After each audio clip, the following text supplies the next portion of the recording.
Hello everyone, Stead Homer here.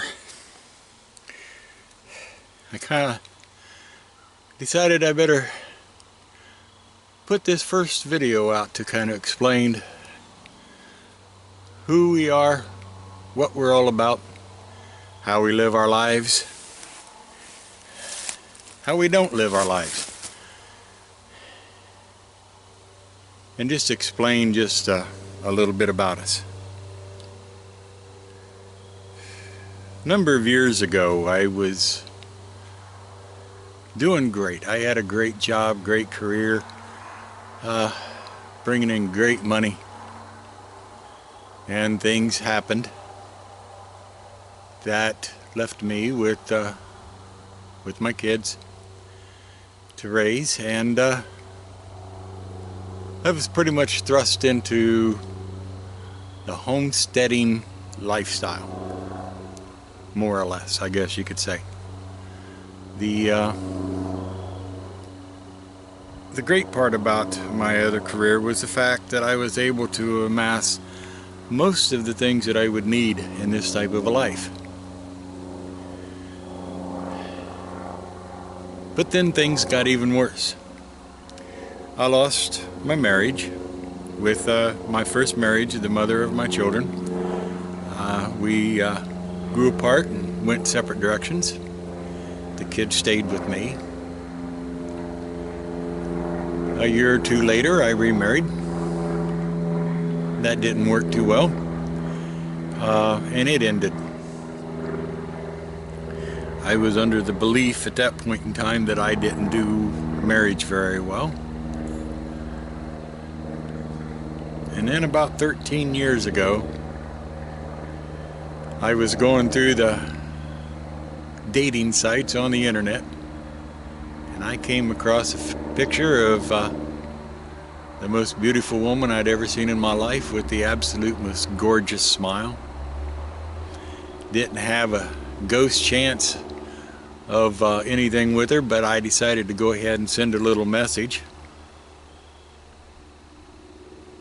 5 days later, she pulled into my driveway to meet me for the first time.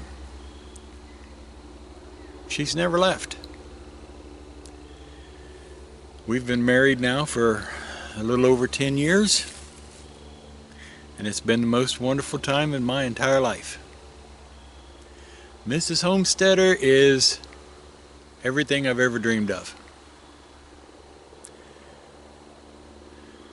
and more.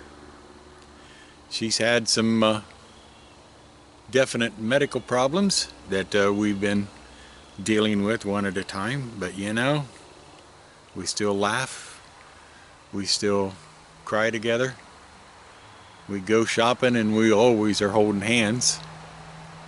I don't know what I would do without her. She's my whole life. So anyway, that brings us kind of up to today.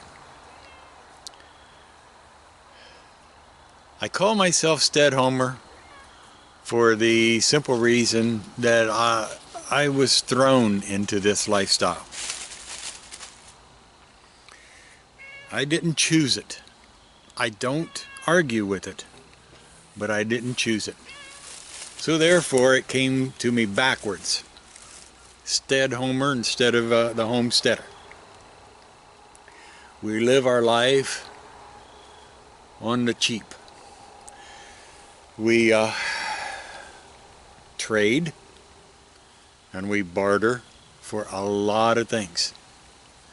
We relish in recycling and repurposing items and things. I will take you on a little tour here and show you some of our barter that we've accumulated over the years, and things in this order. We live in central Ohio. As you can see from behind me, we live in pretty much in the middle of the woods. Like I said before, my previous career allowed me to obtain this. I've come close to losing it a couple times, but we're rock solid on it now. Still owe a little bit on it, but we're okay. We have a bare minimum monthly income, but we're okay. We do fine. We have a little teeny tiny house. Most people would call it a cabin. That's not even 900 square feet, except for the little side porch that I turned into an office that makes it a little over 900 square feet. Again, part of this is, you will see, is barter and trade, but it's what we love. We don't even have a so-called normal regular furnace in our house. We have a little wood-burning furnace. So we heat almost explicitly with that wood burner, except for the little Eden Pure that we have that takes the chill off on days like this. But like I said, as you can see behind me, we live in the woods, and like one of our neighbors said a few years ago, we live in an area that so many people dream all year long, and they dream about going to these places like this all year long, and they save their money to take that 2-week vacation to go out and be in a place that we live in every day. We have deer that comes right up to our door almost. Wild turkey. Squirrel abundantly. And I don't hunt. Think I'm going to get started here. Simply because of the way the world is going, I'm going to have to. So we're also starting to accumulate things that I will need to actually restart my hunting days. I quit hunting years ago simply because I didn't need to.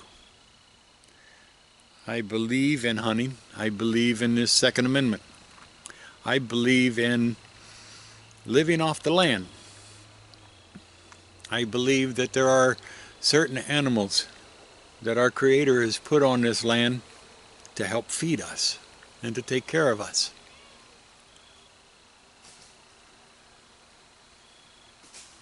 But if you don't need to hunt, and if you're not going to use your take, then I'm a firm believer that you need to stay out of the field. But I believe I'm going to probably be starting here again over the next year or two in doing just this. But not yet. Right now, we're in the process of a fairly large project, and I'm not really even sure how long this video is going to last, because we're waiting on another delivery. One has already been made today, and another one is coming, and we'll go over that too probably in the next video. But I wanted to introduce myself. I wanted to throw out a couple hays. Number one, to a gentleman who we appreciate. We watch his videos on YouTube here every time he comes out with one that given day, because I'm checking 2 or 3 times a day to see if he does send one out, and that's J0. We highly recommend his channel. He is a good old boy from down south here. One day I'm sure I'm going to get to shake that man's hand for everything that he's done, for everything that he's shown the world. I know he knows much more. Now, about me and how I get along and what I do nothing professional. I do nothing correctly. I sure don't do anything, as some people call it, the proper way. I am what has been referred to as a jack of all trades and a master of none. I can pretty much do anything I need to do, but I do it slow, and I do it deliberate. And this is going to be something that this channel is going to show as time goes on. So with all that being said, I think what I'm going to do is I'm going to end this now, and we'll start up again another one, showing you some of our trades, some of our barters, how we did it, why we did it, and just what we're going to be doing in the future. We're blessed in some ways because we do live out in the country. We do have the ability to stretch and expand ourselves. We do have the room to bring in some of our barter and trades that a lot of people, especially people in cities, can't do. But you know, that doesn't mean that you have to stop doing the bartering and the trades, because there's things out there for every one of us. We find new items constantly. We also love auctions. Auctions are the greatest thing that ever was invented in our eyes. Many, many things come from auctions. We enjoyed going just to watch people when they get battling back and forth to try to get something. And then there's always that one where nobody can bid. You want it, you throw up a lowball bid and it's yours. And your day is made. So I'm going to get off of here, and we'll bring you back here on our next video to show you our trades and barters. Matter of fact, that's probably what it's going to be called. And then we'll show you the large, then we'll go with the large project that we're getting ready to pursue now. So this is Ted Homer. Y'all have a great day, and we'll be back and see you real soon. Bye-bye.